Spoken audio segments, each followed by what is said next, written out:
नमस्कार मित्रों, सत्य की विजय में आपका स्वागत है। मैं हूं विजय त्रिवेदी। जगदीप धनखड़ साहब के इस्तीफे के बाद अब नई नई संभावनाएं, नई नई थ्योरीज, नई नई अटकलें चल रही हैं कि कौन नया उपराष्ट्रपति बनेगा। लेकिन इससे भी बड़ा एक सवाल है कि ऐसी क्या परेशानी होती है, ऐसी क्या मुश्किल होती है, ऐसी क्या दुविधा होती है, ऐसा क्या विचारधारा का जो संग्राम है वो होता है कि भारतीय जनता पार्टी में बाहर से जो लोग आते हैं, यानी जो कोर कार्यकर्ता नहीं है, पार्टी के कोर नेता नहीं है, वो बहुत लंबे समय तक नहीं चल पाते। ये सवाल खड़ा हुआ है जगदीप धनखड़ साहब को लेकर। जगदीप धनखड़ साहब को एक जमाने में तो आरएसएस का लॉयर कहा जाता था कि लॉयर आरएसएस जो है कहा जाता था, और फिर उसके बाद लॉयर ऑफ द आरएसएस कहा जाता था, और उसके बाद वो मोदी और अमित शाह के साथ उनकी दोस्ती बढ़ी, एक विचारधारा के फासले पर और तमाम लेवल पर, और फिर उनको राज्यपाल और राज्यपाल के बाद उपराष्ट्रपति बनाया गया। एक बात समझने की है कि संसद में, हिंदुस्तान की राजनीति में, लोकतंत्र में जो पावर है वो संसद के साथ जुड़ी हुई होती है। संसद में जरा सी भी गड़बड़ हो तो सरकार डगमगाने लगती है, सरकार हिलने लगती है। बहुत सारे मौके हैं, आपने देखे होंगे कि हर बार ऐसे मौके आते हैं जब संसद में जरा सी भी डगमगाई सरकार तो कुर्सी खतरे में पड़ने लगती है। वो वीपी सिंह की सरकार हो, वो चंद्रशेखर जी की सरकार हो, वो चरण सिंह की सरकार हो, वो देवेगौड़ा की सरकार हो, वो गुजराल की सरकार हो, या फिर वो वाजपेयी जी की सरकार हो, या फिर मनमोहन सिंह जी की सरकार हो। और अब जो तीसरा टर्म है मोदी सरकार का, उसमें भी क्योंकि बहुमत, स्पष्ट बहुमत भारतीय जनता पार्टी के पास नहीं है, और उसके पास दो बड़े सहयोगी दल हैं, नीतीश कुमार जी की जेडीयू और नायडू साहब की टीडीपी। इसलिए हमेशा एक संकट बना रहता है। ये बना रहता है डर कि ये सरकार स्थायी रहनी चाहिए।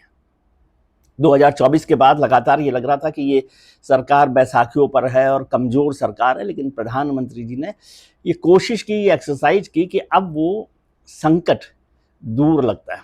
अब वो एक स्थायी सरकार की तरह से, एक मेजोरिटी वाली सरकार की तरह से बिहेव करते हैं, काम करते हैं। जगदीप धनखड़ साहब जो राज्यसभा में सभापति थे, उपराष्ट्रपति थे, वो इस बैलेंस को शायद डगमगाने की कोशिश कर रहे थे या डगमगा रहे थे अनजाने में।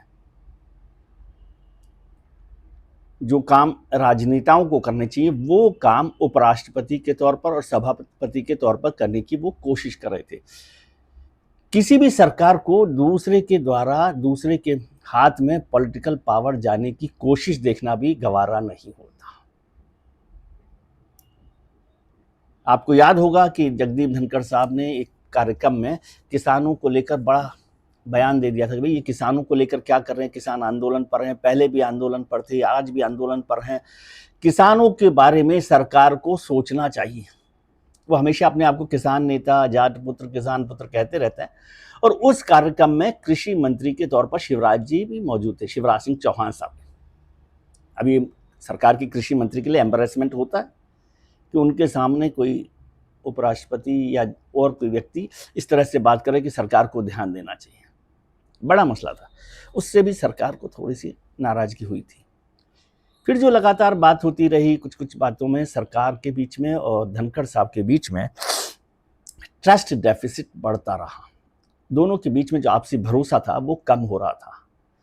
आपको याद होगा कि कांग्रेस और विपक्ष के नेता लगातार धनखड़ साहब पर सरकार के साथ रहने का, सरकार के साथ झुकने का आरोप लगाते रहे थे। और पिछली बार तो वो अविश्वास प्रस्ताव भी लेकर आ गए थे, एक नो कॉन्फिडेंस मोशन लेकर आ गए थे, जिसे सरकार के बाद जो उपसभापति हैं हरिवंश जी, उन्होंने खारिज कर दिया था। लेकिन उसके बाद शायद धनखड़ साहब को समझ में आया कि ऐसे काम नहीं चलेगा, विपक्षी नेताओं के साथ भी एक ब्रिज बनाना चाहिए। और वो विपक्षी नेताओं के साथ ब्रिज बना रहे थे, कांग्रेस और विपक्ष के नेताओं से लगातार मुलाकात कर रहे थे। इससे भी शायद डेफिसिट बढ़ने लगा। फिर बात आई जुडिशरी और पार्लियामेंट को लेकर। जब पार्लियामेंट की सुप्रीमेसी की बात उन्होंने की तो सरकार को ये बात ठीक नहीं लगी। उन्हें लगा कि ये इल टाइमिंग है, ये काम सरकार का है कि वो जुडिशरी के साथ कैसे तालमेल बिठा कर रखे। कोई भी सरकार सीधा सीधा सुप्रीम कोर्ट के साथ कन्फ्रंटेशन नहीं रखना चाहती, लेकिन जगदीप धनखड़ साहब अपनी पावर के लिए या दिखाने के लिए कि वो पावरफुल हैं, पार्लियामेंट सुप्रीम है, इसको लेकर कन्फ्रंटेशन करने लगे।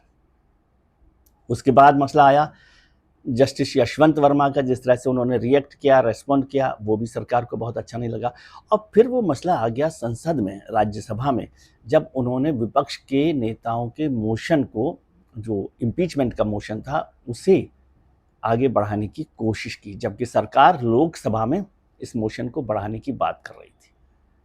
दूसरी तरफ एक और जस्टिस थे, justice Shekhar Yadav, Allahabad high court के, उनके खिलाफ भी विपक्ष ने जो मोशन दिया था, इम्पीचमेंट का मोशन, उसको लेकर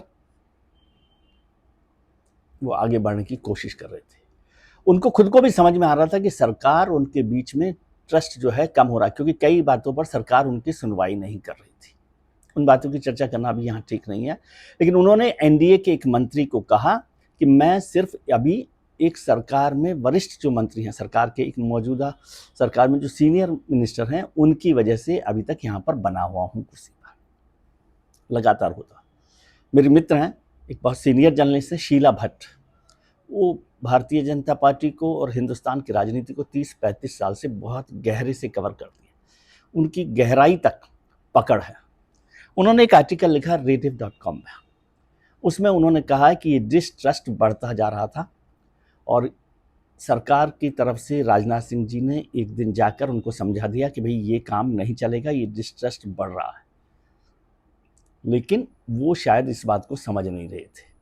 और जस्टिस शेखर यादव को लेकर वो इम्पीचमेंट लाना चाहते थे, जिस पर सरकार किसी भी तरह से खुश नहीं थी, नाखुश थी।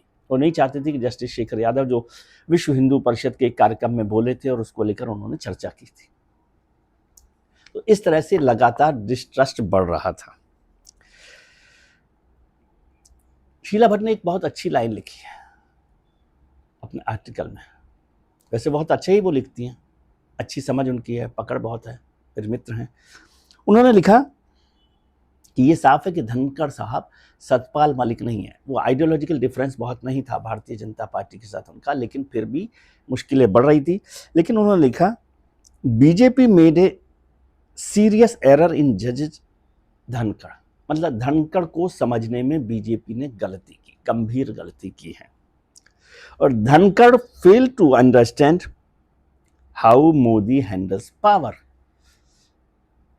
शीला भट्ट जी ने लिखा है कि बीजेपी ने एक गंभीर गलती की धनखड़ को समझने में, कि वो क्या पर्सनैलिटी है, कैसे वो पावर को अपने हाथ में लेना चाहते हैं। और दूसरी तरफ धनखड़ साहब ये समझ ही नहीं पाए कि मोदी जी पावर को कैसे हैंडल करते हैं, सत्ता का जो शक्ति का केंद्र है वो उनके पास कैसे रहता है।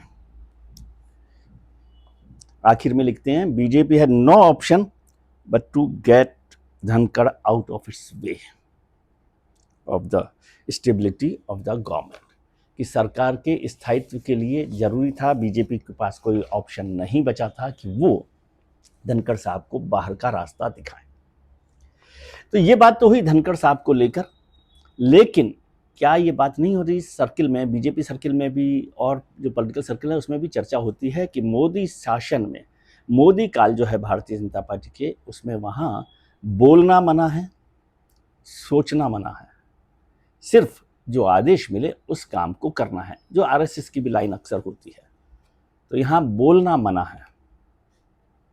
अब बहुत सारे नेताओं का मैं जिक्र करना चाहता हूँ जो बीजेपी में थे, दूसरी पार्टियों से आए और उनको अपना रास्ता देखना पड़ा। उसमें सबसे बड़ा नाम है यशवंत सिन्हा जी का, जो वाजपेयी सरकार में वित्त मंत्री रहे, चंद्रशेखर के साथ रहे थे, वीपी सिंह के साथ रहे थे।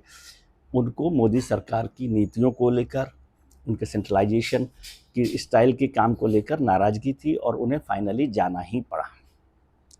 दूसरा बड़ा नाम है शत्रुघ्न सिन्हा का, जो लंबे समय तक भारतीय जनता पार्टी में रहे हैं, बहुत सुपरस्टार अपने ज़माने के रहे हैं, वाजपेयी सरकार में मंत्री रहे। उनका जो स्टाइल था वो लगातार चलता रहा, लेकिन मोदी सरकार में वो चीज़ नहीं चल सकती थी। मोदी अमित शाह जी की जोड़ी को उस तरह का कामकाज का तरीका, व्यवहार का तरीका पसंद नहीं था। तो शत्रुघ्न सिन्हा साहब को भी बाहर जाना पड़ा, बाहर का रास्ता देखना पड़ा। एक और दो बड़े क्रिकेटर, कीर्ति आज़ाद और नवजोत सिंह सिद्धू, भारतीय जनता पार्टी में आए थे। भारतीय जनता पार्टी में उन्हें एमपी बनाया गया। कीर्ति आज़ाद साहब अपने आप को बड़ा क्रिकेटर, 1983 वर्ल्ड कप टीम के में शामिल लोगों में से थे। उन्होंने अरुण जेटली से झगड़ा कर लिया, डीडीसीए के करप्शन के चार्जेस को लेकर बातचीत की और उनको फाइनली जाना पड़ा। आजकल वो टीएमसी के एमपी हैं। नवजोत सिंह सिद्धू भी समझते थे कि उनसे बड़ा क्रिकेटर, उनसे बड़ा फैन फॉलोइंग किसी के पास नहीं होती, और वो मोदी सरकार के, मोदी की जो नेतृत्व है, लीडरशिप है, उसकी सेंट्रलाइज तरीके से काम करने से उनको पसंद नहीं था, बर्दाश्त नहीं करते। और वो समझते थे कि सिद्धू जो है वो हमेशा छक्का मार सकता है, लेकिन वो छक्का चला नहीं और वो कैच आउट हो गए। फिर वो कांग्रेस में गए, आजकल तो कहीं नहीं है, राजनीति में नहीं है, अब आजकल कुछ और काम वो देख रहे हैं क्रिकेट की कमेंट्री के साथ साथ। उदित राज साहब हैं, जिन्हें 2014 में बीजेपी ने एमपी बनाया, फिर वो 19 में उनको टिकट नहीं मिला तो वो एंटी दलित और ये वो बीजेपी पर आरोप लगाते रहे और विदाई हो गई, कांग्रेस में चले गए। वैसे आजकल कांग्रेस में भी उनके लिए कोई जगह नहीं है। सतपाल मलिक साहब थे, जो किसान नेता थे, समाजवादी थे, लोकतंत्र वाले, चरण सिंह के जमाने वाले, उनको गवर्नर बनाया, वो अपनी हवा में रहे तो उनको जाना पड़ा। केरल से अल्फोंस साहब थे, अल्फोंस साहब को भी केंद्र में मंत्री बनाया गया, लेकिन उसके बाद उनको साइड लाइन कर दिया गया। सतपाल महाराज हैं उत्तराखंड में, बड़ा नाम हुआ करता था, उनके लिए भक्तों की भी बड़ी भीड़ होती थी, आजकल मंत्रिपरिषद में चुपचाप बैठे हुए हैं। एक और बड़ा नाम होता था वाजपेयी जी, जिन पे बहुत भरोसा करते थे, शिवसेना के नेता थे सुरेश प्रभु साहब, नाम सुना आजकल आपने उनका, वो भी साइड लाइन है। उत्तर प्रदेश में रीता बहुगुणा जी हैं, विजय बहुगुणा जी हैं, ये सब लोग बाहर हो गए। अब ये बात तो हुई बाहर के लोगों की, यहाँ तो अपने लोग भी बर्दाश्त नहीं होते। संजय जोशी जी का नाम आपने सुना है, एक जमाने में बीजेपी के सबसे ताकतवर लोगों में से, उनको बाहर का रास्ता दिखा दिया। भारतीय जनता पार्टी को बनाने वाले सबसे बड़े नेताओं में से एक लाल कृष्ण आडवाणी, मुरली मनोहर जोशी मार्गदर्शक मंडल में हैं, वसुंधरा राजे, रमन सिंह गलियारों में बाहर चले गए हैं। अपने आप को एग्रेसिव बड़ा लीडर मानने वाले वरुण गांधी जी आउट हैं, मेनका गांधी जी आउट हैं, उमा भारती जी, रविशंकर जी, प्रकाश जावड़ेकर जी, मुख्तार अब्बास नकवी जी, और बहुत सारे नाम हैं, कलराज मिश्रा जी, ऐसे बहुत सारे नाम हैं। इन सब का संदेश यह है कि आप केवल नेतृत्व के तरीके को, नेतृत्व के इरादे को, नेतृत्व के इशारे को समझें। शशि थरूर के उस एक्स पोस्ट पर ज़्यादा ध्यान ना दें कि पंख आपके पास हैं और आसमान किसी का नहीं है, यहाँ बोलना मना है। ये सूत्र वाक्य है। आज के लिए इतना ही। आप अपना ख्याल रखिए और उनका ख्याल रखिए जो आपका ख्याल रखते हैं, अपने मित्रों, परिजनों, रिश्तेदारों के साथ। खुश रहिए, व्यस्त रहिए, मस्त रहिए, स्वस्थ रहिए। नमस्कार, प्रणाम, आभार।